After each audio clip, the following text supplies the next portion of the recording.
અભય થઈને નિષ્પક્ષતાથી નિરપેક્ષ રીતે વાસ્તવિકતાનો અરીસો રૂપી સચોટ માહિતી લાવતો સત્યની સાથે અભય ટાઈમ્સ।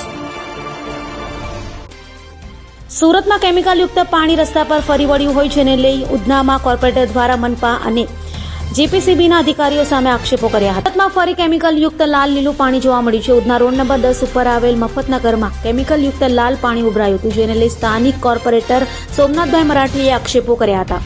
સ્થાનિક કોર્પોરેટર દ્વારા અધિકારીઓ પર સવાલો ઉઠાવ્યા હતા અને કહ્યું હતું કે મનપા અને જીપીસીબીની અધિકારીઓ મિલીભગત છે।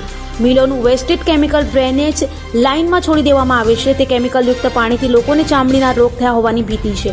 તો તંત્ર દ્વારા માત્ર એકમો સીલ કરવામાં આવી રહ્યા છે પરંતુ નક્કર કામગીરી ન કરાતી હોવાના આક્ષેપો કોર્પોરેટરે કર્યા હતા।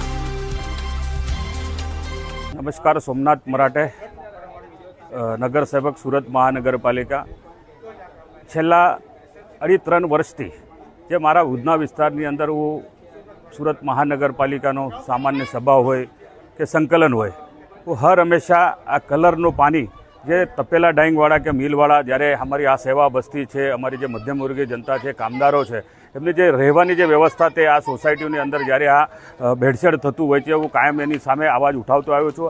આજે આ મફતનગરની અંદર તમે જોઈ રહ્યા છો, આ જે મિલવાળા છે એ બિલકુલ પણ પાણી ટ્રીટ કરતા નથી। જીપીસીપીની એની ઉપર કોઈ વાચ નથી, એસએમસીની કોઈ વાચ નથી।